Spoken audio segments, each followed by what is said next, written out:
Hey guys. तो भाई आज ये ना खोल के जो बैठा हूँ ये स्कोर दिखाना मतलब नहीं है। जो मेन मकसद है वो है कि आज बात करेंगे। एक तो सबसे पहले बात करेंगे जीएस के ऊपर। ठीक है, जीएस की स्ट्रेटजी से लेके एंड हाउ टू इम्प्रूव। ठीक है, how to improve, how to guess. सबसे पहला ये रहेगा। सेकंड रहेगा इंग्लिश के ऊपर, सेम चीज़। थर्ड रहेगा रीजनिंग के ऊपर, क्योंकि रीजनिंग में स्कोर आप पिछले 4-5 मॉक टेस्ट है वो उठा के देखो तो 50 या फिर 48 या फिर 47.5 ऐसा स्कोर बन रहा है, अच्छा खासा। अभी इस वीडियो को ना कंप्लीट देखना, क्योंकि जो मॉक टेस्ट है उसकी वीडियो को आप भले ही शॉर्ट देखो, उसमें कोई दिक्कत नहीं, लास्ट में जाकर सिर्फ रिजल्ट देख लो। लेकिन इसमें जो है जीके की, इंग्लिश की एंड रीजन की एक्सप्लेनेशन होने वाली है। इसमें लास्ट तक स्टिक रहना, जिसको इंग्लिश में प्रॉब्लम है, जिसको जीके में प्रॉब्लम है। पहले जीके का शुरू करते हैं। सॉल्यूशंस को लेके मैं एक्सप्लेन करने की कोशिश करूँगा कि मैं इम्प्रूव कैसे करता हूँ या फिर मैं गैस कैसे लगाता हूँ। ठीक है, ओके, शुरू करते हैं फिर।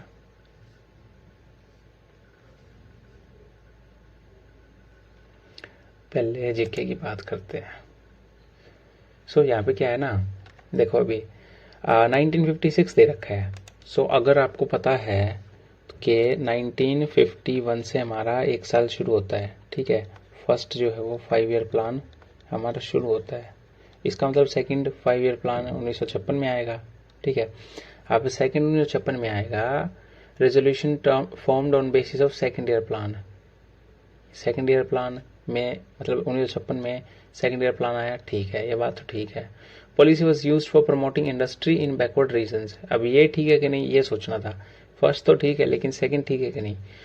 उस टाइम की बात करते हैं जिस टाइम पे देश आज़ाद हो रखा था। मतलब आज़ादी थोड़ी सी हुई थी, नई नई हुई थी, 7-8 साल हुए थे बस। क्या था ना कि देश को चाहिए था कुछ ऐसा जो मतलब जो देश को पैसा दे सके। ठीक है, तो थोड़ी बहुत खेती बाड़ी में आगे बढ़ने की कोशिश कर रहा था और इंडस्ट्रीज में खासकर आगे बढ़ने की कोशिश कर रहा था। आईआईटी की स्थापना हो रही थी। ठीक है, और काफ़ी कुछ इंडस्ट्रीज लगाई जा रही थी, घरेलू उद्योग भी जो है वो थोड़े बड़े होने लगे थे। उस टाइम पे सेकेंड ईयर प्लान में ये चीज़ आ सकती है, मतलब चांसेस, हाई चांसेस बनते हैं। इसलिए मैं इसको गेस लेता हूँ। ठीक है, 23 सेकंड तक मैंने इसको सोचा था एंड देन मैंने इसको लगा दिया था। ठीक है, गैस इस तरह से मारना है आपको कि अगर दिख रहा है ना कि हाँ इसके आसपास की बात हो सकती है तो ठीक है। अगर ऐसा बोल दिया कि टेक्नोलॉजी, इंफॉर्मेशन एंड टेक्नोलॉजी को बैकवर्ड रीजन में बढ़ाने के लिए, तब नहीं होगा, क्योंकि उस टाइम पे इंफॉर्मेशन टेक्नोलॉजी की कोई इतनी खास ज़रूरत नहीं थी कि हम उसको सेकेंड ईयर प्लान में ही इम्प्लीमेंट करें। हो सकता है उसको 7वें 8वें में 9वें में लेके आया गया हो, लेकिन उस टाइम पे नहीं। ठीक है, नेक्स्ट चलते हैं। अब ये देखो, इस पे मैंने हालांकि तुक्का लगाया था, वो बाद में गलत हो गया। इसमें तुक्का लगाने का क्या फॉर्मूला मैंने देखा।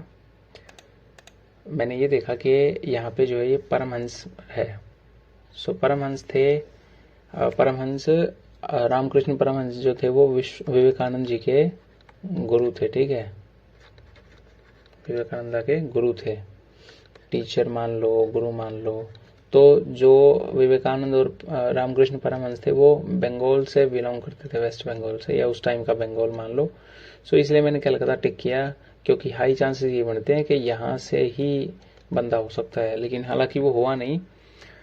ठीक है, एक आध ऐसा रेयर केस हो जाता है जिसमें आंसर जो है वो थोड़ा डिफ्लेक्ट करे। इसका आंसर चला गया था बॉम्बे। बाद में जब मैंने चेक किया तो बॉम्बे।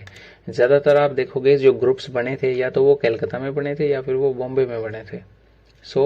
अगर लग रहा है कि नाम कुछ ऐसा है, जैसे दास है, दत्ता है, चट्टोपाध्याय, बंदोपाध्याय, ऐसे नाम है तो कलकत्ता ठीक रहेगा। और अगर नाम ऐसा दिख रहा है ना, थोड़ा मराठी नाम है, जैसे तिलक हो गया, बाल गंगाधर तिलक, ऐसा कुछ नाम, वो बॉम्बे लगाओ। एनी बेसेंट जो थी, बाल गंगाधर तिलक, इस तरह के उन्होंने कुछ होम रूल लीग वगैरह ये सब बनाए। बॉम्बे का एरिया। ठीक है, बॉम्बे एंड कलकत्ता दो ही हो सकते हैं। अभी नेक्स्ट, अभी ये देखो, इसके लिए आपको टाइमलाइन याद होनी चाहिए। जैसे कि टाइमलाइन की बात करते हैं। सो सिंधु घाटी सभ्यता का मानते हैं 2500 BC, ठीक है, यानी आज से 5000 साल, लगभग 4500 साल पहले, ऐसा एस्टिमेटेड है ये।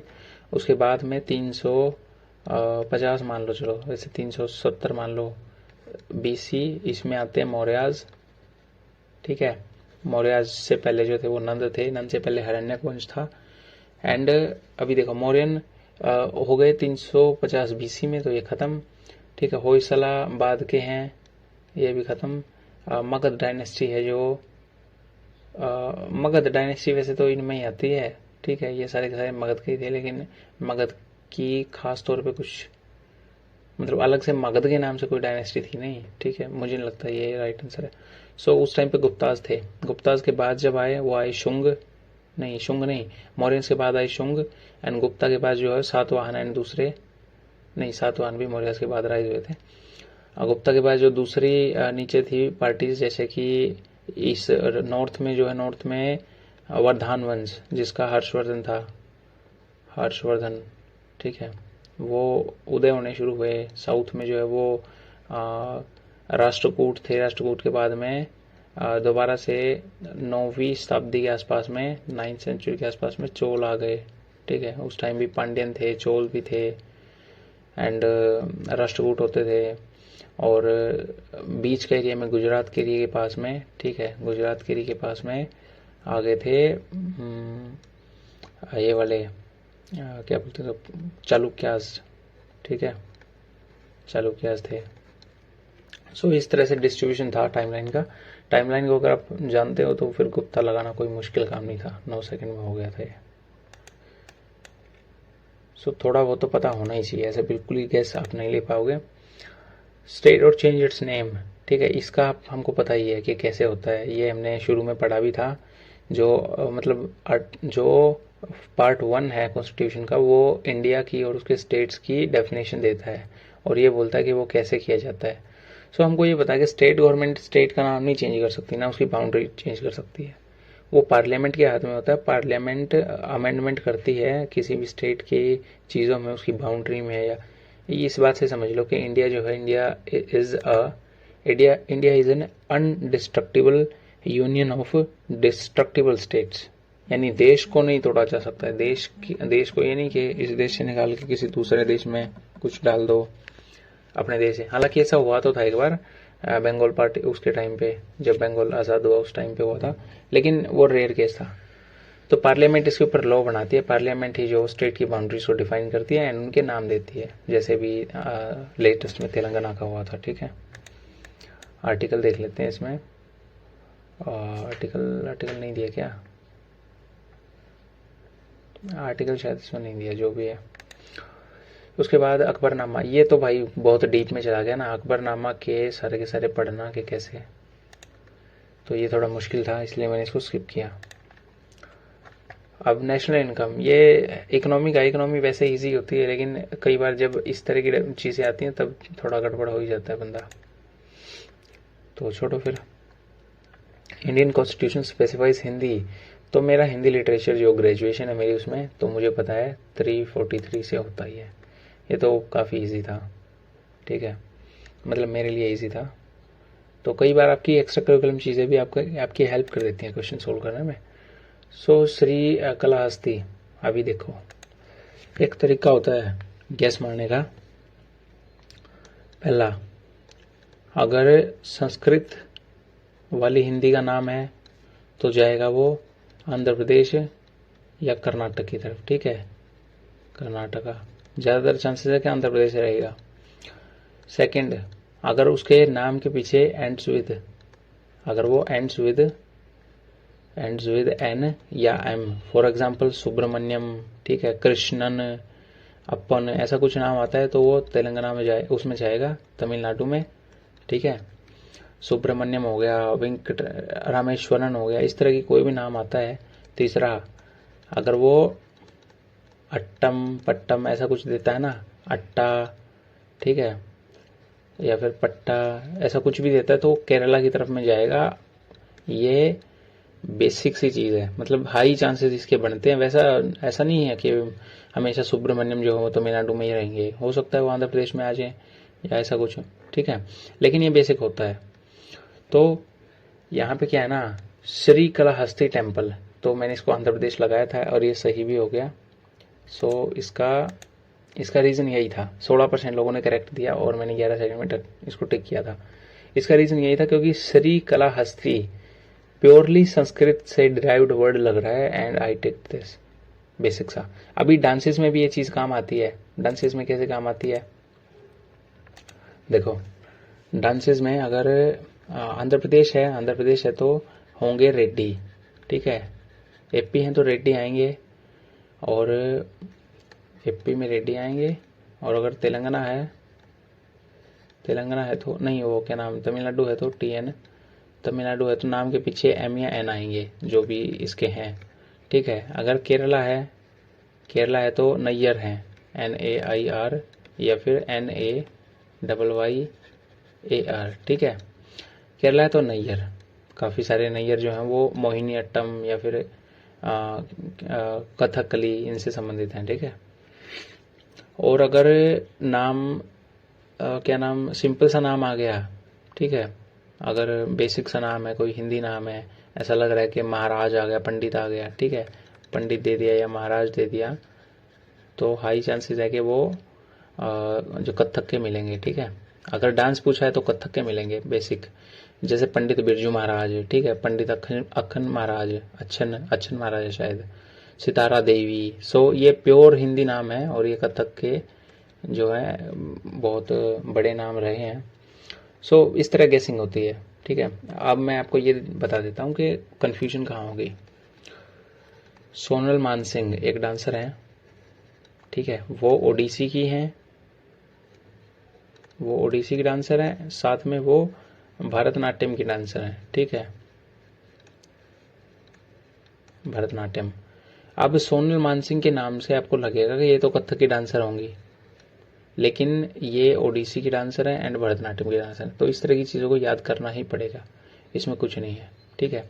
कुछ मेन नाम है जो आपको पता होना चाहिए, जैसे कि जैसे रुक्मिणी, ठीक है, रुक्मिणी, अरे यार, रुक्मिणी देवी अरुंदले, ठीक है, रुक्मिणी देवी अरुंदले हैं।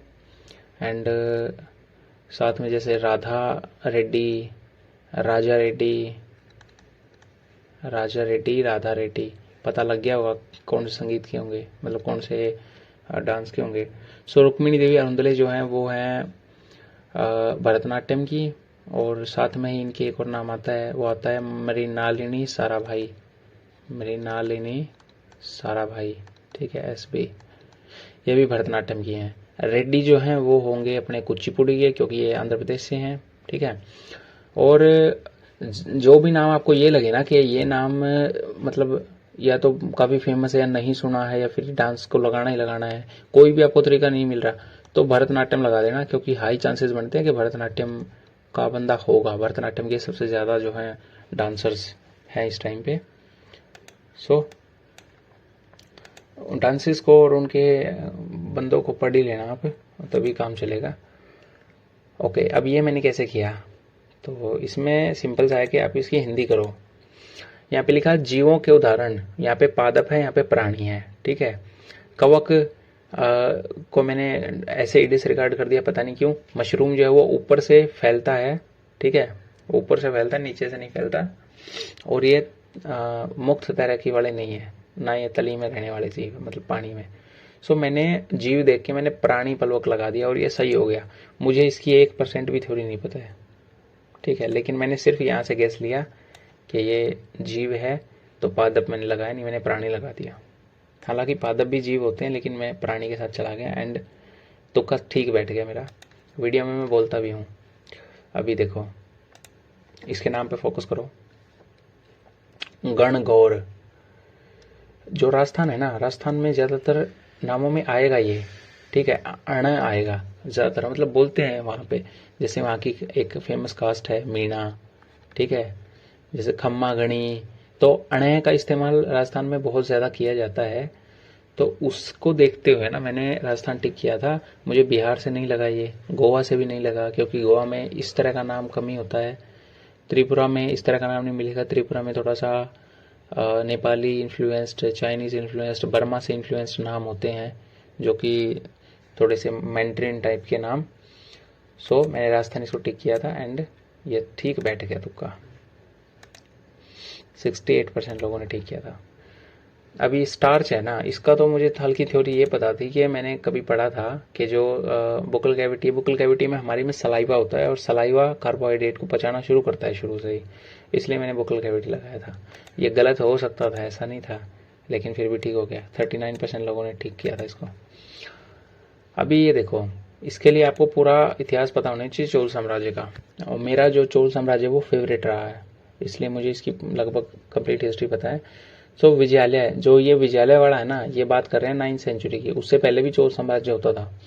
उससे पहले चोल साम्राज्य 4th या 3rd या 2nd BC, मतलब सेंचुरी BC में एग्जिस्ट करता था। उसके बाद में कालभ्राज के अटैक्स की वजह से चोल, चेर, पांड्य तीनों के तीनों खत्म हो गए। ठीक है, अभी ये देखो, अभी मान लो कि ये इंडिया है, ठीक है, ऐसे ये इंडिया है, और यहाँ पे चोल थे एक्सट्रीम साउथ, ठीक है, मतलब साउथ में। इसके नीचे में थोड़े बहुत पांड्यन आते थे, और इस तरफ में केरला की जो पट्टी है उसमें आते थे अपने ये चेर, ठीक है, उसमें चेर आते थे। ऊपर आते थे चोल और नीचे आते थे पांड्यन, ठीक है, पांड्यन किंग्स या पांड्या साम्राज्य। सो जो पल्लव है, पल्लव थोड़ी ऊपर आते थे इस तरह के एरिया में, और राष्ट्रकूट भी इसी तरह के एरिया में थे। राष्ट्रकूट और पल्लव आपस में थोड़े से मतलब मिलते जुलते से थे। वक्टक साम्राज्य थोड़ा इधर था बीच में। सातवाहन भी इस एरिया में राज करते थे एक टाइम पे। इसके मौर्यास के पतन के बाद में सातवाहन इधर खड़े हुए थे। गौतमीपुत्र सातकर्णी फेमस किंग थे, आपको पता होगा। सो एक ही बैठता है जो इसमें बेस्ट बैठता है, जो इस चीज़ को जो है सही से देखता है कि नीचे पांड्यन थे, ऊपर पल्लव थे। सो इजी क्वेश्चन था। 17% ने ठीक किया, लेकिन ठीक है, लेकिन मेरे लिए काफ़ी इजी था ये। उसके बाद दिसंबर, सती प्रथा के साथ लॉर्ड विलियम बेंटिक जुड़े हुए हैं, आपको पता होगा। एंड 1829 की बात कर रखी है, ठीक है। 1829 में ये, 1833 में पहले हमारे जो वॉइसरॉय बनते हैं वो लॉर्ड विलियम बेंटिक बनते हैं, ठीक है, 1833 में। तो 1829 के टाइम पे हाई प्रोबेबिलिटी बनती है कि लॉर्ड विलियम बेंटिक ही होंगे। डलहौजी का टाइम था 1856 के आसपास का, 1851-52-56। वॉरेन हेस्टिंग्स बहुत पुराने हैं, 1784 के पास के, ठीक है। लॉर्ड कैनिंग जो है वो, मतलब लॉर्ड कैनिंग शायद जब शुरू हुआ था 1773 का, वो 1773 का जो लॉ था शायद उसके टाइम पे थे, पता नहीं, लॉर्ड कैनिंग का मुझे खास ध्यान नहीं। सो मैंने विलियम बेंटिक लगाया, इजी था। फिल्म फेयर अवार्ड, अब मैंने सिद्धार्थ मल्होत्रा लगाया था उसके लिए, क्या बोलते हैं, शेरशाह के लिए, लेकिन वो विक्की रणवीर सिंह है जो वो आगे थे आंसर में, पता नहीं मतलब क्या, ये हो सकता है गलत, मैं इतना फिल्म पे ध्यान नहीं देता हूँ।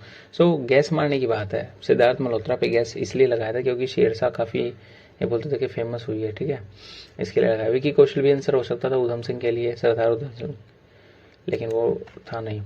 2022 ये तो बिल्कुल लेटेस्ट है, अगर किसी को नहीं पता है तो फिर तो भाई तुम्हारे साथ कुछ ना कुछ दिक्कत है, तुमको पता नहीं। इम्परफेक्ट, अभी देखो देखो क्या होता है ना कि ऑटोबायोग्राफी जब लिखते हैं तो उसमें कुछ ना कुछ एक वर्ड होता है जो लिंक होता है इसके साथ में, कि ये इस तरह का, मतलब थोड़ा सा दिखाता है वो बंदे को कि कैसा है। जैसे शायद डेल स्टेन की है, डेल स्टेन को कैसे लिखते हैं, स्टेन कैसे था, ST, जो भी है, डेल स्टेन, कुल मिला के उनकी एक बायोग्राफी है, नो स्पिन आई थिंक, जहां तक मुझे याद है। सो नो स्पिन का मतलब डेल स्टेन एक खतरनाक बॉलर रहे हैं, और नो स्पिन नाम से उन्होंने ये आत्मकथा लिखी है, ठीक है। तो राहुल द्रविड़ की इम्परफेक्ट के नाम से कुछ होगी नहीं, या तो कुछ, राहुल द्रविड़ को क्या बोला जाता था, द वॉल बोला जाता था, ठीक है। तो क्रिकेट से संबंधित कुछ ना कुछ नाम देंगे वो। रवि शास्त्री की भी ऐसे कुछ नाम देंगे। मिल्खा सिंह का इम्परफेक्ट से कोई लेना देना है नहीं, इम्परफेक्ट मतलब ऐसी आत्मकथा, इस नाम से आत्मकथा बंदा लिखेगा नहीं। ठीक है। सो एक ही ऑप्शन बचता था जिसका मुझे बिल्कुल पता नहीं, मुझे ये भी पता नहीं संजय मंजरेकर है कौन, लेकिन तुक्का लगाने की बात है और तुक्का फिट बैठता है, ठीक है। 34% लोगों ने इसको ठीक किया। संजय मंजरेकर कौन है देख लेते हैं। अच्छा ये भी क्रिकेटर है क्या? ये भी क्रिकेटर है लेकिन अच्छा कमेंटेटर है ये, ठीक है कमेंटेटर है। तो मुझे नहीं पता, मुझे इसका पता नहीं था ये कौन है। अब मैं टेस्ट को दोबारा देख रहा हूँ, पहले मैंने टेस्ट को दोबारा देखा भी नहीं है, ठीक है। ओके सो नेक्स्ट, अभी ये तो पता ही होना चाहिए ना, इसका तो बच्चे को पता है जो थोड़ा बहुत साइंस से बिलोंग करता है। क्या होता है कि डिल्यूट सल्फ्यूरिक एसिड की बात की है, यानी कि H2SO4 प्लस में Zn जिंक डाला, ठीक है। H2SO4 जो है वो इसने दे दिया क्या, डाइल्यूट Dl, और Zn दे दिया सॉलिड। तो ये डिस्प्लेसमेंट रिएक्शन करेगा, ये बनाएगा ZnSO4 प्लस H2। अब H2 बन रहा है, इसका मतलब हाइड्रोजन गैस बनेगी, ठीक है ना। सल्फाइड कहाँ से आएगा, सल्फाइड नहीं आएगा। ऑक्सीजन अकेला नहीं निकल सकता है, SO4 के साथ में लग जाएगा जिंक के साथ में। सल्फर डाइऑक्साइड भी नहीं निकलेगा, ठीक है। सो ऑक्सीजन बनता था एंड ऑप्शन गया ठीक। सो हाइड्रोजन, मतलब हाइड्रोजन बनता था, हाइड्रोजन ऑप्शन ठीक हो गया। सो बेसिक है यार, इतना क्या। Not included in पंचनद। सो पंचनद जो है ना, पंचनद से मिलके सिंधु बनती है, तो सिंधु इसमें नहीं आएगी। इंडस रिवर इसमें काउंट नहीं होती है। पंचनद से सिंधु बनती है, ये पंचनद। पंचनद यानी पंच आब, 5 नदियों का क्षेत्र, उसको पंजाब बोलते हैं। सतलुज, ब्यास, रावी, चिनाब एंड झेलम, इससे बाद में ये जाके मिलती हैं इंडस में, ठीक है। Next medicine. तो मेडिसिन में 2 ही कलाकार हुए हैं भाई जो एंशिएंट इंडिया में, तो चरक हुए हैं, एक हुए हैं सुश्रुत, सुश्रुत चरक संहिता, सुश्रुत संहिता भी है शायद। तो चरक जो थे वो सुश्रुत जो थे वो थोड़ा प्लास्टिक सर्जरी एंड इस तरह की चीज़ों में थे। चरक जो थे वो आयुर्वेद के हिसाब से इलाज करने में एक्सपर्ट थे। तो मेडिसिन के मामले में चरक का ही है। भाष जो थे वो एक वो थे भाषाविद थे, शायद व्याकरण के ऊपर उन्होंने बुक लिखी है, डांस के ऊपर भी लिखी है। पाणिनि एक ग्रामेरियन थे जिन्होंने संस्कृत की ग्रामर लिखी है। हर्षा एक किंग थे, हर्षवर्धन, ठीक है। सो नेक्स्ट चलते हैं अभी। Highest peak of Tamil Nadu. तो देखो ये मान लिया हमने कि ये इंडिया है, ठीक है। ये हो गए सदर्न प्लेन्स, नहीं सदर्न नहीं, western plains, western Ghats, plain नहीं, और ये हो गए ईस्टर्न घाट्स, ठीक है। वेस्टर्न घाट थोड़े चौड़े हैं, ईस्टर्न थोड़े पतले हैं। तो वेस्टर्न घाट में क्या होता है कि वेस्टर्न घाट में यहाँ पे जाके, और ये ईस्टर्न घाट जो है यहाँ पे, और ये नीलगिरी की पहाड़ियाँ जो हैं, नीलगिरी की पहाड़ियों में मिलते हैं, ठीक है, दोनों के दोनों घाट आपस में। सो अन्नामलाई जो है ना, अन्नामलाई होती है यहाँ की हाईएस्ट पीक, ठीक है, अन्नामलाई AM बोल देते हैं, और वो केरला में पड़ती है। लेकिन तमिलनाडु की हाईएस्ट पीक जो है वो है डोडा बेट्टा, ये वाली, ठीक है। नंदा देवी ऊपर होगा, ऊपर यानी उत्तराखंड में। महेंद्रगिरी जो है वो उड़ीसा की तरफ में पड़ता है, if I am not wrong, Orissa या आंध्र प्रदेश में पड़ता है शायद, ठीक है। सो जो आंसर बचा वो डोडा बेट्टा था, and I correct this, simple था, ठीक है। नंदा देवी और ये सब जो इन्फॉर्मेशन है पढ़ उड़ीसा में है, ठीक है, ये पढ़ लिया करो, ओके। इन्फॉर्मेशन सवाल की। अब अर्थ की ग्रेविटी पूछा है, एवरी किलोग्राम कितना फोर्स लगाती है। तो हमको ये बताया कि यार जो जी है ना, जी की वैल्यू जो वो 10 होती है। सो 10 न्यूटन मैंने इसको टिक किया और ये ठीक बैठ गया। 9.8 मीटर पर सेकंड स्क्वायर यानी कि जी की वैल्यू होगी, उसके हिसाब से मैंने लगाया था, इस पर 10 लगाया था, ये सही बैठ गया। तुक्का भी ठीक काम चल जाता है। स्टार्टअप इंडिया, ये मैंने 18 लगाया, 16 होगा क्योंकि थोड़ा सा पहले की बात है, ठीक है। अब टाइम इतना फास्ट जाता है कि 16-18 एक जैसा लगा था, वैसे ये ठीक होना चाहिए था बाद में, जो भी अभी ये मुझे नहीं पता। हाई कोर्ट्स यूनियन टेरिटरीज को कौन से में देते हैं, 9th 7th में 15% ने ठीक किया। इसका मतलब क्वेश्चन काफ़ी टफ था। कोई ना, ये बाद में थ्योरी पढ़ेंगे इसकी, ये तो काफ़ी डीप की बात है, एक आध तो इस तरह का क्वेश्चन आएगा ही। अभी देखो SI base unit for photometry, photometry यानी लाइट से संबंधित चीज़ है, ठीक है। एम्पियर जो है वो करंट की होती है, करंट, अरे ये बदलना पड़ेगा पेन। वो करंट की होती है, मोल जो है वो क्वांटिटी की होती है, क्वांटिटी को मापते हैं मोल में, ठीक है। कैंडेला जो है, केल्विन जो है वो टेम्परेचर की यूनिट है। सो कैंडेला बचती है जो लाइट की यूनिट है, ठीक है। लाइट यानी कितनी रोशनी आती है उसकी। सो ये बेसिक है, ऑप्शन एलिमिनेशन से हो जाएगा। वैसे भी कैंडेला का मतलब लाइट से, ज्योति से संबंधित ये चीज है, अगर पढ़ा हो आपने 9वीं 10वीं की साइंस में तो। गैल्वेनाइजेशन का याद रखो, गैल्वेनाइजेशन जिंक से होती है, ठीक है, बहुत बेसिक है, बस इसको याद ही रखना है। गैल्वेनाइजेशन मतलब जिंक की बात है। ओके, सो अभी ये जीके की ट्रिक की बात थी कि ट्रिक कैसे मैं इस्तेमाल करता हूँ या गैस कैसे लेता हूँ। अभी सोर्सेज की बात करते हैं, ठीक है। सो सोर्सेज, स्टैटिक के लिए आप क्या कर सकते हो, स्टैटिक के लिए आप परमार एसएससी के चैनल को देख सकते हो। उसमें एक रिवीजन सीरीज चल रही है, रिवीजन सीरीज, ठीक है, रिवीजन सीरीज। उसमें वो एक दिन में 2 लेक्चर करवाते हैं, जो सर अपने एक दिन में 2 लेक्चर करवाते हैं, वो उसको देख लो। मैंने शुरू किया नहीं है वैसे अभी, पर मैं करूंगा, मुझे टाइम खास इतना मिल नहीं पा रहा यार, पता नहीं टाइम कहाँ चला जाता है। शुरू का तो फर्स्ट तो ये है, ठीक है। सेकंड है, एक बुकलेट ले लो, कोई भी एक बुकलेट, या तो बुकलेट ले लो, नहीं तो फिर यूट्यूब पे क्या ना कंपाइलेशन मिल जाएंगे पिछले 6 महीने के करंट अफेयर्स के, ठीक है, 6 महीने करंट अफेयर्स के मिल जाएंगे कंपाइलेशन। तीसरा क्या है कि हॉट टॉपिक्स पढ़ो। अब हॉट टॉपिक्स क्या होते हैं, आप लोगों ने इतने सारे मॉक दिए हैं, उसमें से आपको ये तो पता चल ही गया होगा अभी कि कौन सा टॉपिक ज्यादा जरूरी है, कौन सा कम जरूरी है, ठीक है।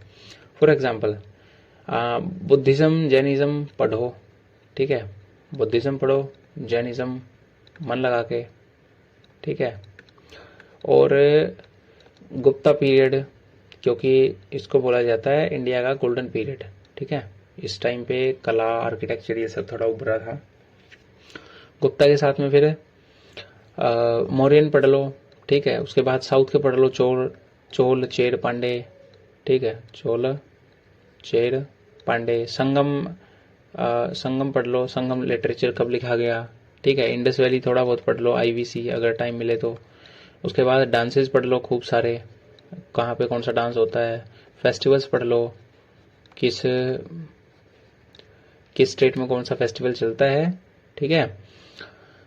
एंड इसके अलावा मुगल पीरियड पढ़ लो, ठीक है, युद्ध पढ़ लो, खास तौर पे कौन सा युद्ध कब हुआ था। उसके बाद दिल्ली सल्तनत पढ़ लो, ठीक है, दिल्ली सल्तनत। और उसमें ये एक क्रम याद रखो कि कौन सा कैसे आता है। फॉर एग्जाम्पल पहले आता है गुलाम वंश, ठीक है, गुलाम के बाद फिर आए थे तुरंत बाद खिलजी आए थे, खिलजियों के बाद फिर आए थे कौन,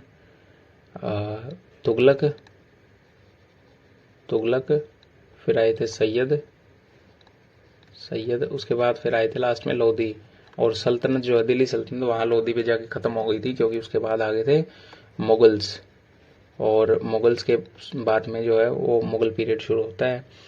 और उसके बाद मॉडर्न पढ़ लो। मॉडर्न में क्या पढ़ना है, मॉडर्न में पढ़ना है एक तो वाइसराय, ठीक है, वाइसरॉय। एक पढ़ना है कांग्रेस के अधिवेशन, ठीक है, कांग्रेस की प्रेसिडेंसी कहाँ कहाँ हुई, कांग्रेस प्रेसिडेंसी किसने की, किस जगह पे हुई, ये सारी डिटेल घोट के पी जाओ, ठीक है। सो अभी और क्या था, और ये था कि पॉलिटी में फर्स्ट पार्ट से लेके 4th पार्ट तक पढ़ लो, ठीक है। पहले में आएंगे स्टेट मतलब सेंटर और स्टेट की परिभाषा, दूसरे में होंगे एमोल्यूमेंट्स, दूसरे में नागरिकता है, ठीक है। तीसरे में आते हैं फंडामेंटल राइट्स, चौथे में आएगा डीपीएसपी, और डीपीएसपी के बाद 51A में है शायद, वो है फंडामेंटल ड्यूटीज। तो ये जो 5 है ना, इनको अच्छे से पढ़ लो। फंडामेंटल राइट्स को खासतौर पे पढ़ लेना, फंडामेंटल राइट्स से क्वेश्चन आता ही आता है, ठीक है। ऐसा ये बोल देगा कि 42वें संविधान संशोधन से या 44वें संविधान संशोधन से क्या हटाया गया, क्या जोड़ा गया। ये बोल देगा संपत्ति का अधिकार फंडामेंटल राइट से हटा के कौन से अनुच्छेद के तहत जोड़ा गया, तो पता होना चाहिए 300A में जोड़ा था, ठीक है। और ये सब तब होगा जब आप लोग इसको पढ़ोगे, कंप्लीट करोगे लिस्ट को, ठीक है। सो अभी नेक्स्ट उस पर आते हैं। हमारा 1 घंटा मतलब आधा घंटा हो चुका है जीके को लेके, अभी इंग्लिश की बात करते हैं। यंग साइंटिस्ट, चलो इसमें देखो, इसमें मैं करता कैसे हूँ इसको बताते हैं। देखो अभी इसमें सारी चीजें प्लूरल है, प्लूरल के बाद हैव लगा है, ठीक है। फ्रेश आइडियाज दे आर लगा है, यहाँ पे हैव है यानी कि यहाँ पे प्रेजेंट चल रहा है, यहाँ पे प्रेजेंट आ गया, ठीक है। हाईली प्रोडक्टिव, प्रोडक्टिव की स्पेलिंग ठीक है, प्रोडक्टिव का इस्तेमाल भी ठीक है, हाईली का भी इस्तेमाल ठीक है। हाई प्रोडक्टिव होता तो हाई में गलती होती, हाईली है, ठीक है। सो यहाँ पे कोई एरर नहीं आएगा। तो ये सारी की सारी चीजें जब मैं देख लेता हूँ कि हाँ ये क्वेश्चन ठीक, ये जो स्टेटमेंट है ठीक लग रही है, सेंस भी बना रही है, कोई क्वेश्चन रॉन्ग नहीं है, तो मैं इसको लगा देता हूँ। आपने काफी बार देखा होगा, मैं सवाल को पढ़ते पढ़ते, जैसे ये मैंने पूरा भी नहीं पढ़ा था, put the small of the two brass keys, जब ऑफ द टू आ गया ना, सीधा सा पता है भाई यहाँ पे कंपैरिजन की बात कर रहा है। जैसे मैं बोल दूं टॉलर ऑफ द टू, यानी दो लोगों में से जो बड़ा है वो, उसके बारे में बात की है। सो स्मॉलर ऑफ द टू, ये क्वेश्चन भी मैंने पूरा नहीं पढ़ा था, 7 सेकंड में मैंने इसको लगा दिया था, ठीक है। पढ़ के यहाँ तक, उसके बाद ऑप्शन ढूंढ के मैंने इसको लगा दिया, इजी था एकदम। आपको पता होना चाहिए कि जो डिग्रीज हैं वो कैसे काम करती हैं, ठीक है। एक होती है शुरू की डिग्री, उसको पता नहीं क्या बोलते हैं, फिर होती है कंपैरेटिव, कंपैरेटिव में कंपैरिजन होता है, कंपैरिजन का मतलब 2 या 3 लोग होने चाहिए। उसके बाद होता है सुपरलेटिव, सुपरलेटिव में कितने आदमी में फर्क नहीं पड़ता, हम ही बेस्ट है भाई, ये समझ के चलो, ठीक है। अभी नेक्स्ट क्वेश्चन देखो, the little girl walked slowly dash her burden, यहाँ पे बर्डन दे रखा है, बर्डन दे रखा है ना, इसका मतलब स्टोरिंग नहीं होगा, स्टोरिंग हर बर्डन नहीं होता, होल्डिंग हर बर्डन भी नहीं होगा। वैसे होल्डिंग ठीक है लेकिन अप्रोप्रिएट नहीं है, एकदम एग्जैक्ट नहीं है। लोडिंग हर बर्डन भी नहीं होगा। बियरिंग हर बर्डन, अपने बोझ को सहते हुए चल रही है ना, आराम आराम से चल रही थी या चलती थी, चली ये मान लो। सो सहते हुए, बियरिंग, 8 सेकंड में मैंने इसको लगाया। ओल्ड मैन हैज अर्नड, जो अर्न की जाती है ना वो होती है रेपुटेशन, ठीक है। रेजिस्टेंस अर्न नहीं किया जाता, रिस्टोरेशन अर्न नहीं की जाती, रेपुटेशन अर्न की जाती है। सो यहाँ पे पीछे क्या है कोई फर्क नहीं पड़ता, अर्न की जाती है रेपुटेशन, तो लगा लो बस सीधा सीधा। देखो अभी the work must be dash to him, to him इधर लगा रखा है, completing to him. So must भी दे रखा है, तो या तो आईएनजी आएगा जो कि आ रखा है, या फिर यहाँ वर्ब की थर्ड फॉर्म आएगी, यानी कि ये पैसिव वॉइस बनेगा। अब हमको ये पता है कि वर्क मस्ट बी कंप्लीटिंग, अब काम तो खुद कुछ कर नहीं रहा है ना। The work must be completing, काम को कुछ करना होगा, ऐसा तो होगा नहीं, काम को किया जाना है ना। सो कंप्लीटेड बाय, यानी कि ये जो वॉइस है ये पैसिव वॉइस बनेगा। The work must be completed by him, उसके द्वारा काम खत्म किया जाना है, ये बनेगा। हालांकि इसमें लगभग सबने ठीक ही कर दिया। अब देखो इकोनॉमिक्स, इसमें मैं काफी परप्लेक्स था, कंफ्यूजन में था, 1 मिनट 8 सेकंड इसमें लगाई भी मैंने। सो इकोनॉमिक्स एक सब्जेक्ट होता है, इकोनॉमिक जो है ना, इकोनॉमिक यहाँ पे सूटेबल होगा, इकोनॉमी नहीं, इकोनॉमी जाइंट भी नहीं। इकोनॉमिकली का मतलब होता है सस्ता, जो अंडर द बजट हो, ठीक है, बजट के अंदर अंदर रहे जो, with in budget. So economically का वो मतलब होता है। सो इकोनॉमिक इसमें सूटेबल था और वो ठीक हो गया। Next, Radhika said to her friend, अगर आपको ये नहीं आते हैं ना, नरेशन नहीं आते, आपको एक्टिव पैसिव वॉइस नहीं आते, तो प्लीज जाके सीखो, क्योंकि यहाँ पे मैं सिर्फ ये चीजें मतलब सिखा नहीं सकता हूँ फिलहाल तो। अब ये देखो यार, इसमें बोल रखा है सेड टू हर फ्रेंड, ठीक है, डू नॉट वेस्ट वाटर। जब इस तरह डू नॉट आया होता है तो आ जाता है इधर नॉट और फिर टू, ठीक है। और यहाँ पे दैट भी नहीं लगता, ये अच्छी बात होती है कि यहाँ पे दैट इस्तेमाल नहीं होता नोट से पहले, ठीक है। Radhika said to her friend, अपनी दोस्त को कहा डू नॉट वेस्ट वाटर, पानी खराब मत करो, पानी व्यर्थ मत बहाओ। इसका मतलब है कि ये एक सलाह है, ठीक है। वैसे भी एडवाइस दे रखा है चारों में। सो राधिका एडवाइज्ड, टू नहीं लगता, ध्यान रखना, सेड टू जो एडवाइज्ड में बदल गया। Her friend not to waste water, यहाँ पे दैट नहीं आएगा, ठीक है, सीधी सी बात है, इसमें नोट से पहले दैट फॉलो नहीं होता। So not to waste water, not waste water नहीं आएगा, वो टू कहाँ पे गया। Not to have wasted water, ये भी गलत है। टू सेव वाटर, ये इसकी जो लिटरल मीनिंग है वो तो सेम है, लेकिन ये इसके हिसाब से मतलब अप्रोप्रिएट नहीं बनता। लिटरल मीनिंग तो सेम है, क्योंकि पानी वेस्ट ना करना या पानी बचाना एक ही बात होती है, लेकिन हमको तो इसके हिसाब से एग्जैक्टली इसके हिसाब से चलना है ना। सो ये बनेगा। ओके, नेक्स्ट चलते हैं अभी। थोड़ा सा ये कलर लेंगे। ओके, अब इसमें उल्टा करना है हमको, यानी कि वो दे रखा है student said that he had to. जब यहाँ पे ही हैड टू लिखा हो और ये सेड है, अगर इसको प्रेजेंट में बढ़ाएंगे या तो बनेगा हैव टू, ठीक है, या बनेगा मस्ट। ये ध्यान रखना बस, हैव टू बनेगा या मस्ट बनेगा। अब देखो, हैड टू है, गलत है। शेल गलत है, क्योंकि यहाँ पे वुड आना चाहिए था। और I must study harder, harder की तो बात ही नहीं है, यहाँ पे तो स्टडी हार्ड लिख रखा है। एक ही बचता है, उसी को टिक कर दो, आंख बंद करके टिक कर दो, बेशक आराम से सॉल्यूशन निकल आएगा, ठीक है ना। उसके बाद नेक्स्ट, चलो ये तो वही है, ठीक है। लाफ्ट एट, वाज बीइंग इधर आ रखा है, तो हमको ये पता है कि आईएनजी आएगा, पास्ट का आईएनजी आएगा। अब स्टूडेंट्स है, प्लूरल है, इसका मतलब वर आईएनजी आएगा। यहाँ पे आर आईएनजी गलत, लाफ गलत, लाफ्ट गलत, वर प्लस आईएनजी है, ये ठीक हो जाएगा और ये सही आंसर है।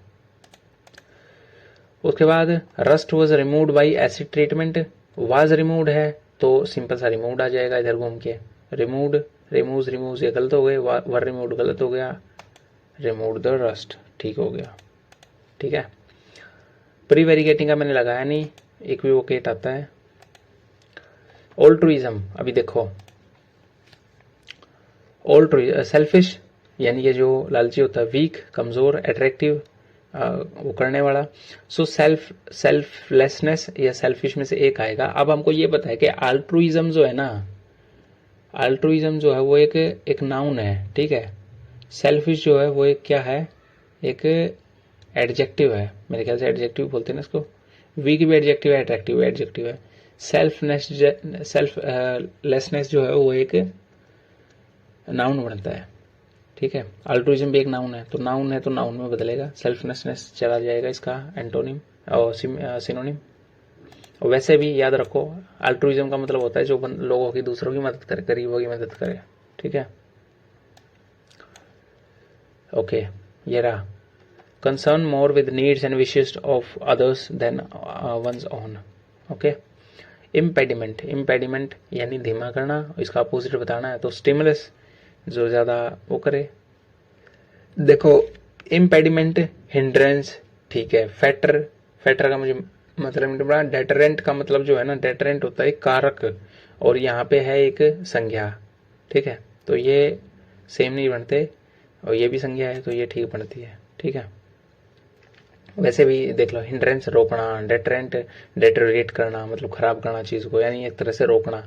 स्टिमुलस यानी कि बढ़ा चढ़ा के देना, ठीक है। उसके बाद डिके, डिके का तो सबको पता है, डिके का मतलब गलना, खराब होना, घटते जाना, ठीक है। डिसइंटीग्रेट भी डिके होता है सिनोनिम, स्पॉइलेज भी होता है, ब्रेक डाउन में होता है डिके। सो ग्रोथ है वो एंटोनिम बनेगा, ये तो काफी इजी था, ठीक है। Next, comparing apples with oranges, सेब की तुलना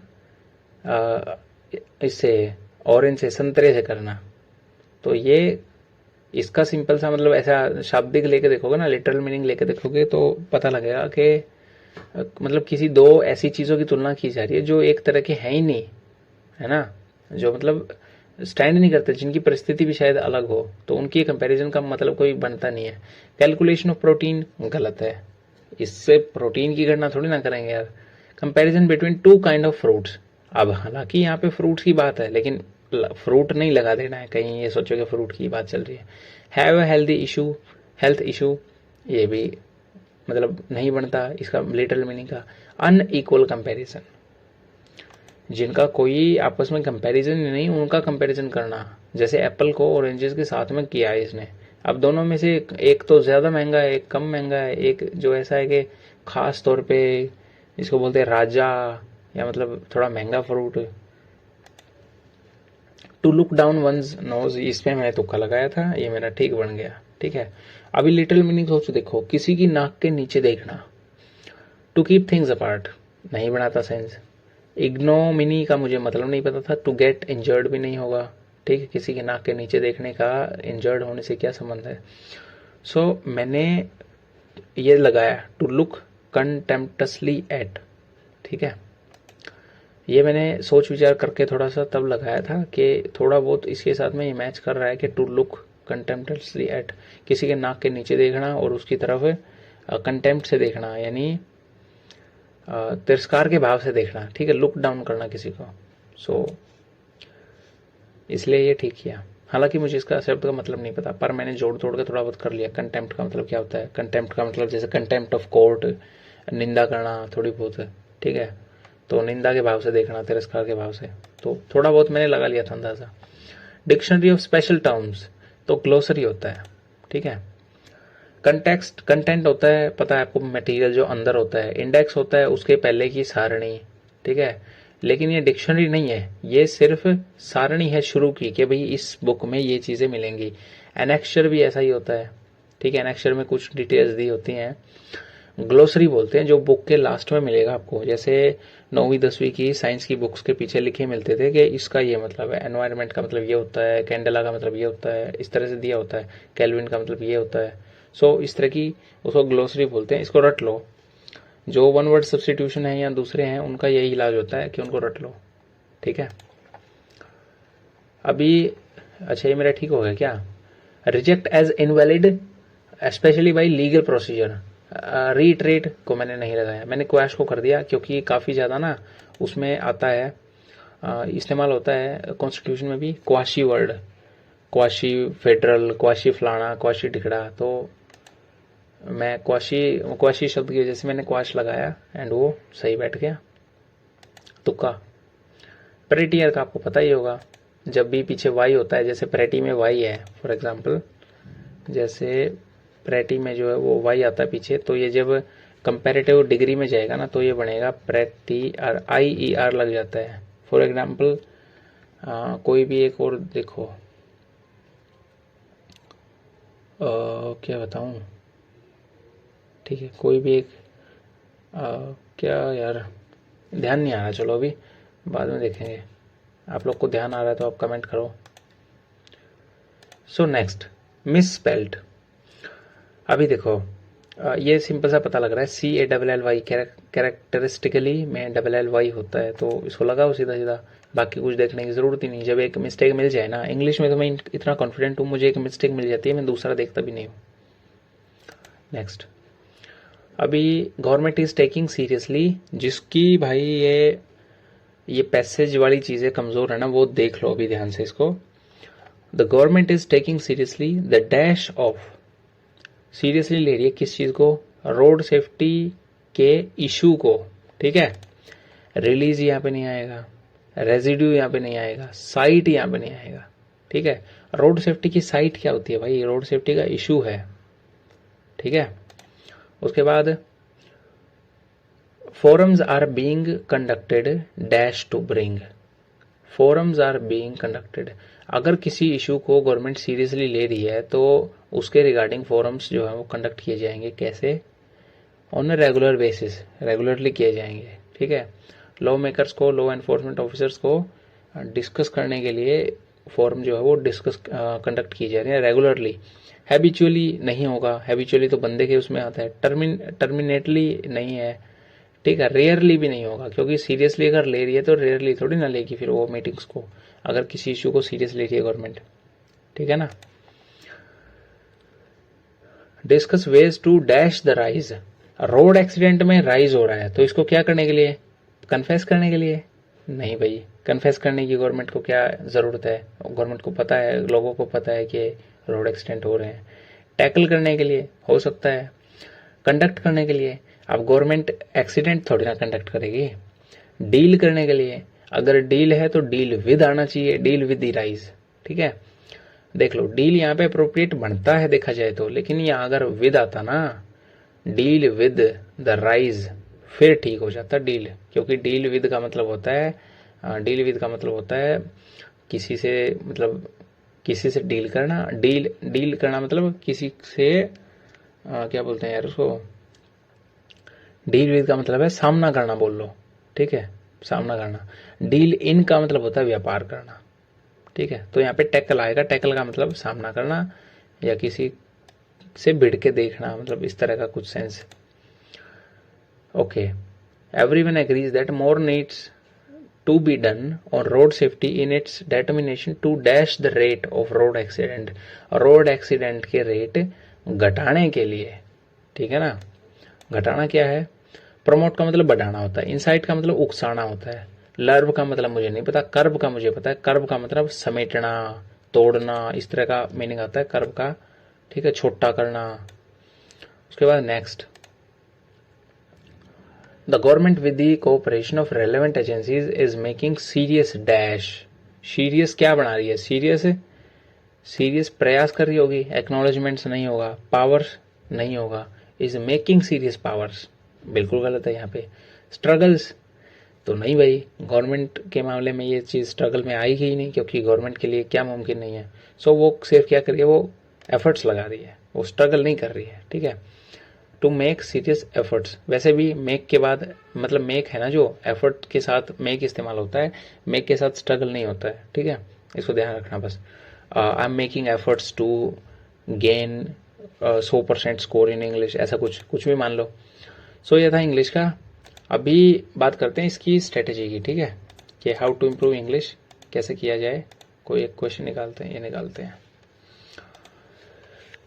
तो देखो, अगर आपकी ग्रामर कमज़ोर है, ठीक है, ग्रामर कमज़ोर है तो क्या करो, इम्प्रूविंग इंग्लिश के लेक्चर हैं, 4 लेक्चर हैं, ठीक है, इसी चैनल पे, उसको जाके देखो, 4 पार्ट में मैंने बना रखा है, उनको जाके देखो, ग्रामर इंप्रूव हो जाएगी। ग्रामर में मैंने एक एक क्वेश्चन को एक्सप्लेन किया कि कैसे ये क्वेश्चन निकलता है और वर्ब जो है वो कैसे काम करती है इनके साथ में। सेकंड, अगर आपकी वोकैब में दिक्कत है, फिर आप PYQs कर दो, सारे के सारे कर दो, ठीक है। RBE का जो टेलीग्राम चैनल है वहाँ पे आपको मिल जाएंगे antonym, synonym, one word substitution, सब कुछ पढ़ा हुआ मिल जाएगा। वहाँ पे जाके आप डाउनलोड कर लो, उसको डेली पढ़ दो, ठीक है। डेली आप 2 से 3 घंटे पढ़ोगे ना, मतलब लगातार नहीं, ऐसे करके कि 1 घंटा एक बार पढ़ लिया, 2 घंटा एक बार पढ़ लिया, तो ऐसे कर करके 2 या 3 घंटे 4 घंटे पढ़ोगे तो आपको सारे के सारे याद हो जाएंगे। जो पेपर है, पेपर में आएंगे PYQ, मुझे लगता है PYQ आएंगे 2-4, 1-2 क्वेश्चन जो है मुश्किल से वो नया दे सकते हैं, उसी में बच्चों के 1 आध नंबर, 2 नंबर, 4 नंबर कट जाएंगे, वरना तो कुछ कटेगा नहीं। 40 पर प्लस आप जा सकते हो, आराम से जा सकते हो, कोई बहुत बड़ी ऐसा मतलब 30 मार्क वाली बात नहीं है इसमें कि 40 प्लस तो हो ही नहीं सकता है। मैंने 4 पार्ट दिए, 4 के 4 पार्ट में मैंने पहले बोला है कि मैं 40 प्लस स्कोर करने की कोशिश करूंगा, और मैंने किया भी है, ठीक है। इंग्लिश में अगर ये क्वेश्चन और हो जाता मेरा तो 50 आ जाते भाई, जो भी है चलो। तो यहाँ पे इंग्लिश का खत्म होता है, इंग्लिश की स्ट्रेटजी। आप बात करते हैं रीजनिंग की, कि रीजनिंग में क्या करना है। रीजनिंग में मैंने 10 मिनट में पूरा सेक्शन खत्म कर दिया था, 10 मिनट कुछ 11 मिनट मान लो, ठीक है। वैसे नॉर्मली मैं 16-17 मिनट लेता हूँ, 16-17 मिनट मैं मानता हूँ कि ठीक है, हो जाता है काम, बन जाता है। सो इसमें क्या होता है, इसमें सारी की सारी बात है जो होती है पैटर्न स्ट्राइक करने की, कि आपको पैटर्न स्ट्राइक हो रहा है कि नहीं हो रहा है। अब यहाँ पे देखो, हमको ये पता है 11 से 91 कैसे बनाएं, ऐसे ही 15 से 127 बनाना है, ठीक है। हमको ये पता है कि ये कहीं ना कहीं 120 के आसपास में चल रहा है, जो कि 15 का मल्टीपल है। ये कहीं ना कहीं 88 के आसपास में चल रहा है, जो कि 15 का मल्टीपल है, ठीक है। अब मैंने क्या किया, मैंने ये देखा कि 11 88 प्लस में 3 91 आ गया। वो 3 कहाँ से आया, फिर मैंने यहाँ से देखा, तो उसको देखने के लिए वो 3 कहाँ से आया, मैंने देखा कि 15 8 120 है, और प्लस में 7 जुड़ा है, यहाँ पे 7 जुड़ा, यहाँ पे 3 जुड़ा। तो क्या ऐसा है कि मतलब इनका संबंध ठीक ठाक, तो संबंध ये है कि 7 इसलिए जुड़ा क्योंकि 15 में से 7 काटने पे 8 बचता है, और 3 इसलिए जुड़ा क्योंकि 11 में से 3 काटने पे 8 बचता है। तो हमको 8 बचाना बस। फिर इसमें करके देख लेते हैं कि होता कि नहीं। गुणा में 8 है और प्लस में जो 8 घटा के बाकी जितना बचेगा उतना और जोड़ना है, ठीक है। तो 24 का हमको पता है, 24 को 8 से गुणा करेंगे ऊपर जाएगा, 14 को 8 से गुणा कर देंगे बहुत कम रह जाएगा, 16 को 8 से गुणा करेंगे तो भी इतना ऊपर मतलब आसपास में नहीं जा पाएगा। तो हम करते हैं 18 को, ठीक है। तो 18 होता है 144, 144 में 18 में से 8 घटाएंगे तो 10 बचेगा, 144 में 10 जोड़ेंगे तो 154 बनेगा। इसका मतलब ये आंसर सही बैठता था, ठीक है। सो मैंने 18 को लगाया और मैं आगे चला गया। ये होती है पैटर्न देखने की, पैटर्न आप क्रैक कर पा रहे हो कि नहीं। 52 सेकंड में किया, मतलब टाइम लगाया, लेकिन फिर भी एवरेज से टाइम कम है मेरा, ठीक है। उसके बाद नेक्स्ट, अब ये आपको याद करना पड़ेगा। हिस्टोलॉजी को मैंने याद कर रखा है कि टिश्यू से संबंधित होता है, हालांकि मैं कई बार दिमाग से फिसल जाती है एक आध बात, नहीं पता लगता। हिस्ट्री से रिलेटेड नहीं होता ये, ठीक है। टिश्यू से रिलेटेड होता है, फूड से रिलेटेड भी नहीं होगा, इमोशन से भी नहीं, ठीक है। तो हिस्टोलॉजी टिश्यूज, मुझे इसका नहीं पता था कि ये ओल्ड एज से रिलेटेड है। ये आ जाता फिर कुछ ना कुछ दिक्कत होती मुझे। नेक्स्ट, अभी देखो इसमें क्या कर रखा है। इसमें हमको ये पता है कि एच का उल्टा टी भी नहीं होता है, ठीक है। एस का उल्टा आई नहीं होता है, ठीक है। तो कैसे करेंगे फिर इसको। अभी हमको ये पता है कि एस में एक जोड़ेंगे तो टी आएगा, और एच में एक जोड़ेंगे तो आई आएगा, ठीक है। और टी में एक जोड़ेंगे तो यू आएगा, और आर में एक जोड़ेंगे तो एस आएगा। यानी कि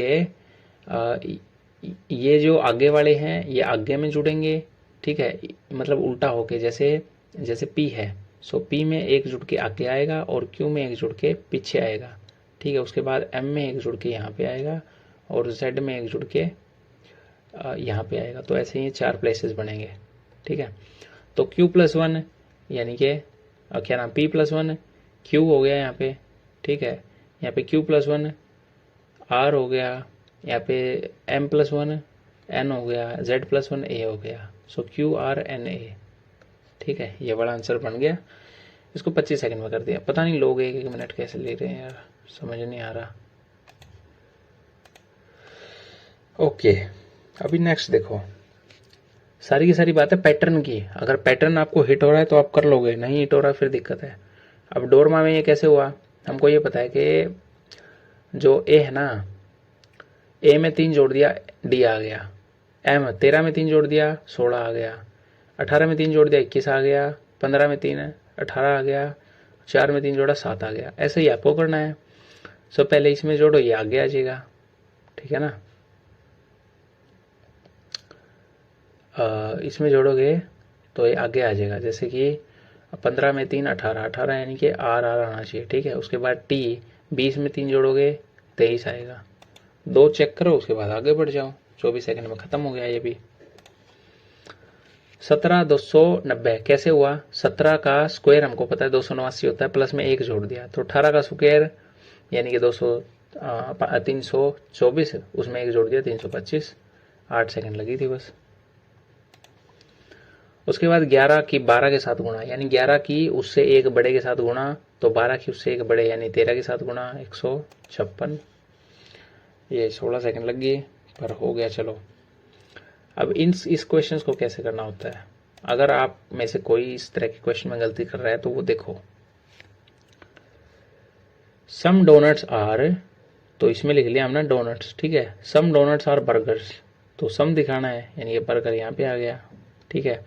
सम केक्स आर डोनट्स, अब देखो 2 कंडीशन बनती है, या तो ऐसे बनेगी सम केक्स आर डोनट्स, या फिर कंडीशन ऐसे बनेगी कि ये था, ये फिर बर्गर था, और ये कंडीशन ऐसे बनेगी ऐसे कि जो केक है ना, केक में ये भी है ये भी है, दोनों के दोनों है, ठीक है। क्योंकि बर्गर के साथ तो केक का कोई रिलेशन दिया नहीं है इसने, तो वो हो भी सकता है नहीं भी हो सकता है, ठीक है, ऐसा है। अभी देखो हमको क्या करना है, हमको ज्यादा से ज्यादा ना तोड़ने पे ध्यान देना है कि कैसे हम इसको गलत प्रूव करें, ठीक है। जैसे सम बर्गर्स आर डोनट्स, सो कुछ बर्गर डोनट है, इसने खुद लिखा है कि कुछ डोनट बर्गर हैं, तो ये तो दोनों की दोनों कंडीशन में आएगा ही आएगा, यानी पहला तो हो गया, ठीक है। अब दूसरा देखो, दूसरा बोल रहा है ऑल केक्स आर बर्गर्स, तो इसमें तो हो भी सकता है, क्योंकि हम अगर यहाँ पे देखो, हम अगर केक को यहाँ पे बना दे ना, यहाँ पे बना दे केक को, ये वाला ये केक हो गया, ये पूरा बर्गर हो गया, बाहर वाला ये बर्गर है, ये अंदर का केक है, और ये डोनट, तो कुछ केक डोनट हैं, बिल्कुल है, कंडीशन सेटिस्फाई यहाँ तो करता है ये दूसरे वाली। ऑल केक्स आर बर्गर्स, ये कंडीशन यहां सेटिस्फाई करता है, लेकिन यहां पे नहीं करता, ठीक है, यहाँ पे नहीं करता। और इस स्टेटमेंट के हिसाब से ये दोनों की दोनों बनतियां आकृतियां, तो हम इसको नलीफाई करेंगे, ये बोलेंगे कि नहीं ये कंडीशन फॉलो नहीं होती है, क्योंकि हमको तोड़ने पे यकीन मतलब ध्यान देना ज्यादा से ज्यादा, हमको ये ध्यान देना है कि कैसे हम इसको गलत प्रूव करें। तो ओनली फर्स्ट जो है वो फॉलो करेगा, क्योंकि फर्स्ट वाली जो है वो दोनों के दोनों कंडीशन में। अभी आपको पेपर में क्या करना है, पेपर में आपको लिखना नहीं है, ऐसा लिखना नहीं है कि दोनों के दोनों कंडीशन बना दी कर दिया, नहीं कुछ नहीं, सिर्फ एक बनाओ ध्यान से, केक डोनट है, फिर यहाँ पे बर्गर है, फिर यहाँ पे केक है डोनट, तो यहाँ पे केक बना लिया। अब हमको ये पता है कि सम बर्गर है डोनट बिल्कुल होंगे, ऑल केक का बर्गर यहाँ पे नहीं हो रहा, गलत करो, एक को लगाओ आगे बढ़ जाओ, बस दो कंडीशन नहीं बनानी है। पॉसिबिलिटी दे देना कि all cakes can be burgers, फिर हो जाएगा, क्योंकि फिर यहाँ पे आ जाएगा इस वाले में जो मैंने पहले दिखाई थी, इस वाले में हो जाएगा, क्योंकि बर्गर और केक के बीच में कोई संबंध नहीं दिखाया, तो ये पूरा का पूरा केक जो है ये बर्गर में भी शामिल हो सकता है, क्योंकि इसने कंडीशन यहाँ पे दी नहीं है कोई ऐसी, तो हम बना सकते हैं इस केस को, ठीक है। इस तरह क्वेश्चन में ये करना है। अगर ऐसा कोई और दूसरा आता तो देखता हूँ फिर। 4 इसको जोड़ो, 2 से गुणा कर दो, 78 आ गया। इसमें बस कैलकुलेशन में टाइम लगता है, बाकी कुछ नहीं होता, ठीक है। इसका 43 आएगा, 43 का उठना 86। उसके बाद नेक्स्ट, इसमें सब में यही करना है बस। ब्लैक हमको पता है के बढ़ के एल हो गया, फिर जो सी था सी बढ़ के डी हो गया, फिर जो ए था ए बढ़ के बी हो गया, फिर एल बढ़ के क्या हो जाएगा एम हो जाएगा। तो एम ढूंढो, बस लगाओ और आगे बढ़ जाओ, 15 सेकंड में खत्म। इसमें भी वही करना है। इसमें क्या होता है ना, दुगुना प्लस इसमें था यार, इसमें कुछ मतलब एक पैटर्न था, अच्छा खासा पैटर्न था, 1 मिनट 15 सेकंड में लगाई थी, जैसे 12 फिर 15 और फिर 20 और फिर 27 और उसके बाद में आएगा शायद 36 था और उसके बाद मैंने 124 लगाया। तो ये क्यों था, हाँ ये इसलिए था कि 3 5 7 9 फिर 36 मतलब डबल पैटर्न था, तो क्रैक करने में थोड़ा सा टाइम लग गया, लेकिन पैटर्न दिख गया। इसमें पता है कि ये डब्बा है, जो कलर है ये बदल जाएंगे यहाँ पे, फिर यहाँ पे था यहाँ पे बदल जाएंगे। डंडियाँ 1 2 3 जा रही थी, 4 डंडियाँ होंगी, तो या तो फर्स्ट वाला आंसर आएगा या फिर फोर्थ वाला आंसर आएगा। अब हमको ये पता है कि यहाँ पे था ये उल्टा हो गया, फिर ये था यहाँ उल्टा हो जाएगा, ठीक है। यानी कि ये जो डार्क कलर है ये इस तरफ में आएगा राइट साइड में। सो हम चलते हैं राइट साइड को लगा देते हैं, 12 सेकंड में ये भी खत्म। सीटिंग अरेंजमेंट को ध्यान से देखो अभी, ठीक है। देखो कैसे करते हैं, 6 पर्सन है, ठीक है, ये स्ट्रेट लाइन में बैठे हैं ईस्ट की तरफ, तो कुछ नहीं करना, सीधी लाइन खींच लो, कोई फर्क नहीं पड़ता ईस्ट है साउथ है नॉर्थ है क्या है, ठीक है। Only 2 person are sitting to the left of P, left of P यानी कि इसकी तरफ में 1 2 3 4 5 6 ऐसे बना लेते हैं। इसी तरफ में 2 बंदे बैठे हैं, यानी कि पी की जो पोजीशन है वो यहाँ पे होगी, इसकी लेफ्ट में बैठे हैं, ठीक है।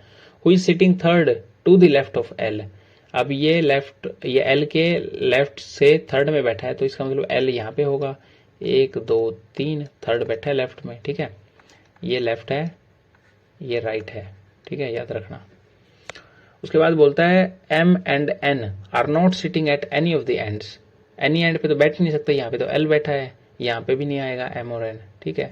तो इसको ऐसे कर लो फिलहाल के लिए इसको ऐसे कर लो कि एम स्लैश एन यहाँ पे नहीं आएंगे, ठीक है, ऐसे लगा लो। M and P are immediate neighbour of Q, अब ये जो है ये क्यू का नेबर है, यानी कि और यहाँ पे एम आ नहीं सकता, तो यहाँ पे क्यू हम लिख नहीं सकते क्योंकि यहाँ पे एम आएगा नहीं। एम एंड पी जो है वो क्यू के नेबर है, तो एम यहाँ पे आएगा और क्यू यहाँ पे आएगा, ठीक है। और 4 हो गए, अब 2 की बारी है। हमको पता है कि एन यहाँ पे नहीं आ सकता, ठीक है, तो यहाँ पे एन आएगा क्योंकि यहाँ पे तो आ नहीं सकता एम एन एन कोई भी, तो एन यहाँ पे आएगा। Who is sitting second position from the left hand से यहाँ पे एन बैठेगा, यहाँ पे कौन बैठा है कोई फर्क नहीं पड़ता, लेफ्ट हैंड से एन बैठेगा, ठीक है। तो एन को टिक करो, आगे बढ़ जाओ। एक आएगा ना, एक सर्कल उस वाला भी टेबल वाला भी आएगा। देखो अभी इस तरह के क्वेश्चन में क्या है, इस तरह क्वेश्चन में आपको बस ये देखना है कि ये डिवीजन का साइन है ये सही से काम करता है कि नहीं करता है। यहाँ पे कर रहा है, हमको पता है 81 डिविजिबल बाई 3 होता है, ठीक है। 81 51 को बदल दें, 51 भी डिविजिबल बाई 3 है, करके देखेंगे। ठीक है, 7 और 51 को बदल दें, तो अगर 51 को यहाँ पे लिख देंगे ना तो 51 चौका ज्यादा चला जाएगा। ठीक है, 3 और 4 को बदल दें तो यहाँ पे डिवाइड बाई 4 करेंगे तो 4 ये पूरा पूरा कटेगा नहीं, तो ये भी गया, ये भी गया। 51 और 3 को अगर कर देना तो यहाँ पे 51 लिख देंगे तो 51 से 81 कटेगा नहीं, तो ये भी गलत हो गया। फुल्ली इसको लगा दो, बस कोई दिक्कत होने वाली नहीं है। अगर क्रॉस वेरीफाई करना तो बदल के देख लो, बदल के देखेंगे ना, 81 माइनस 4 गुणा में 7 प्लस में 51 बटे में 3, ये आ गया 17, ये 7 चौक 28, 28 17 तो माइनस का 11 बच गया, 81 में से 11 निकालेंगे तो 70 आएगा। ठीक है, तो ये सेटिस्फाई करता है। आंसर लगाओ, आगे चले जाओ। 36 सेकंड में खत्म। उसके बाद नेक्स्ट, मिरर इमेज में कुछ नहीं देखना है, ये देखना है उल्टा तो नहीं। यहाँ पे 4 उल्टा दे रखा है, ये क्वेश्चन कट जाएगा, गलत हो जाएगा। यहाँ पे 2 उल्टा दे रखा है, ये भी गलत हो जाएगा। 7 उल्टा दे रखा है, ये भी कट जाएगा। आंसर आएगा ये। बस 5 सेकंड का सवाल था। अभी इसमें ये बहुत इजी होते हैं, 20 सेकंड में है, इसको मैं करवाऊंगा भी नहीं। ठीक है, अगर आप चलो करवा देता हूँ यार, इसमें क्या। Town P is east of town Q, so Q यहाँ पे है, पी जो है वो ईस्ट में है। ठीक है, town R is south of town P, town R यहाँ पे हो गया south of P. Town T is east of town R, east of town R, T हो गया। Town T is towards which direction with respect to P, P के हिसाब से ये कहाँ पे है, तो ये डायरेक्शन कौन सी बनती है। हमको ये पता है कि साउथ में है और ईस्ट की तरफ में है, तो साउथ ईस्ट की डायरेक्शन बनती है। बस 3 स्टेटमेंट थी। ठीक है, नेक्स्ट, यहाँ पे आपको फटाफट देख लेना होता है। अगर जेंडर स्पेसिफाई कर रखा है तब जाके आप क्वेश्चन को लगाओगे, वरना नहीं लगाओगे। ठीक है, तो इसको मैं नहीं करवाने वाला अभी। नेक्स्ट, नंबर, तो नंबर n का 17 कैसे बना और u का 24 कैसे बना। तो देखो n 14 होता है, 14 में 17, 3 जुड़ गया। 21 होता है, 21 में 3 जुड़ के 24 हो गया। तो कुछ नहीं करना, बस खाली 3 जोड़ना है। ठीक है, बस सुडो को लिखो, p होता है 16 में 3 जुड़ा 19, यही आ गया, बस खत्म हो गया। 29 सेकंड, कुछ था ही नहीं इसमें। अभी इंडिपेंडेंस डे मनाते हैं अगस्त में, अगस्त इज कॉल्ड अक्टूबर, तो अक्टूबर हो जाएगा आंसर। ठीक है, ये तो बकवास क्वेश्चन है, क्वेश्चन भी कुछ नहीं है। तो फिर इसमें मेरे को शोल का मतलब नहीं पता था, इसलिए मैंने यही लगा दिया, क्योंकि बाकी सारे ना बेबीज हैं किसी न किसी चीज के। यहाँ पे अलग क्या होगा, यहाँ पे बस ये देखा करो, 19 2 21 2 23 2 25 है, तो 11 2 13 2 15 2 15 1 16, तो या तो ये गलत है या ये गलत है। ठीक है, तो तीसरे को वेरीफाई करते हैं। 14 2 16 2 18 2 20, यानी कि 2 का गैप है, इसमें भी 2 का गैप था, यानी ये आंसर आएगा। 20 सेकंड लगाओ, आगे बढ़ जाओ। कौन सा अलग है, 216 भी क्यूब है, 512 भी क्यूब है, 343 भी क्यूब है, ये स्क्वायर है 21 का। बस अभी हमको क्या, ओम मीटर जो है वो मापता है रेजिस्टेंस, एम मीटर मापता है क्या, करंट, वोल्ट मीटर मापता है पोटेंशियल डिफरेंस। तो डायमीटर जो है वो गलत है, क्योंकि डायमीटर इन ये तीनों की तीनों जो है वो मेजरमेंट है मापने के लिए इलेक्ट्रिक क्वांटिटीज। कौन सा अलग है, तो चेस जो है वो एक बोर्ड गेम है। बस खत्म।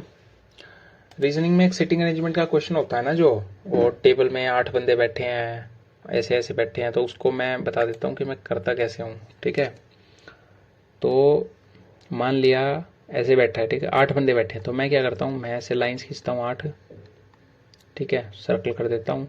अगर वो सर्कल की तरफ में बैठे हैं तो सर्कल के अंदर की तरफ में शुरू करता हूँ। P is sitting to the second left of R, तो P यहाँ पे हो जाएगा और R यहाँ पे हो जाएगा, R के सेकेंड लेफ्ट में P बैठा है। ठीक है, Q is sitting to the opposite of P, तो P के अपोजिट में Q बैठा है। ठीक है, L is neighbour of Q and K, Q और K का नेबर है, तो L यहाँ पे आ जाएगा। ठीक है, तो इस तरह से कर करके आप और उसको करते जाओ। बस उसमें क्या ध्यान रखना है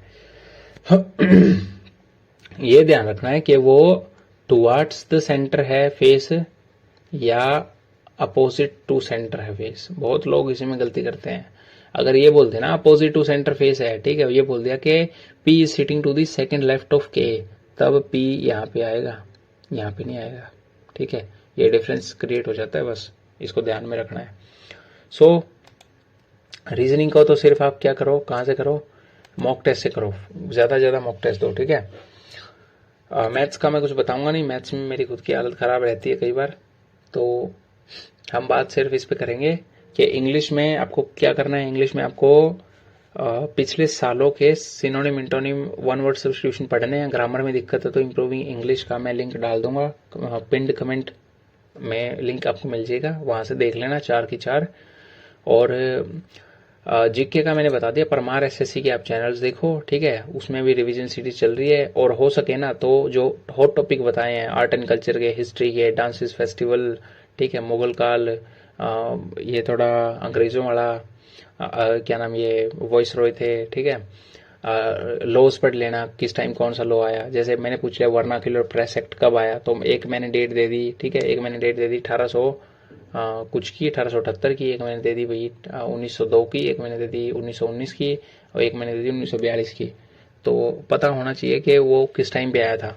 ऐसे अगर साल दे दिया ना, मतलब एक दो आगे पीछे करके दे दिया फिर दिक्कत है, लेकिन अगर डिफरेंस में दे दिया तो आपको कर लेना चाहिए इतना, तो इतनी टाइमलाइन तो याद होनी चाहिए बंदे को, ठीक है। सो ये थी वीडियो, कैसी लगी अब बताओ। अभी अगर अभी भी आपका कोई सवाल है, किसी खास टॉपिक से रिगार्डिंग कोई सवाल है, तो वो आप कमेंट में डालो, मैं कोशिश करूंगा कि मैं उसको रिप्लाई उसका दे सकूं, ठीक है। इंग्लिश के लिए आप सीरीज को देख डालो भाई। फिर भी आपको कोई टॉपिक समझ में नहीं आता है, आपको ग्रामर में कहीं दिक्कत है, तो आप बताओ। यहाँ पे मैंने सारी चीज़ें एक्सप्लेन की हैं। हालांकि ये टेस्ट थोड़ा हल्का था, लेकिन कोशिश मैंने पूरी की है। एक इंग्लिश की डेडिकेटेड वीडियो भी मैं बाद में बना दूंगा अगर बोलोगे तो, पर ये है ना कि एक्सप्लेन करने में टाइम बहुत ज़्यादा जाता है यार, और तो कुछ नहीं है, ठीक है। सो यहाँ पे मैंने बता दिया मैंने कैसे इनको करता हूँ, ठीक है। ये ग्रामर है ना, ग्रामर पार्ट मेरा थोड़ा स्ट्रॉन्ग है, इसलिए चीज़ें हो जाती है, काम चल जाता है। मैंने रूल्स वगैरह पढ़ नहीं रखे हैं, 9वीं क्लास में सीखे थे कभी, उसी टाइम से याद है। तो बस, तो चलो फिर वीडियो को लाइक कर दिया करो, शेयर कर दिया करो। इस वाली को मत करना, इस वाली को फ्रेंड के साथ शेयर मत करना, ठीक है, अगर नंबर चाहिए तो भाई, क्योंकि आप लोग फ्रेंड को शेयर करोगे तो नुकसान आप ही का, कंपटीशन बढ़ा रहे हो फिर आप। फिर बाय, फिर अभी के लिए मिलते हैं अगली वीडियो में।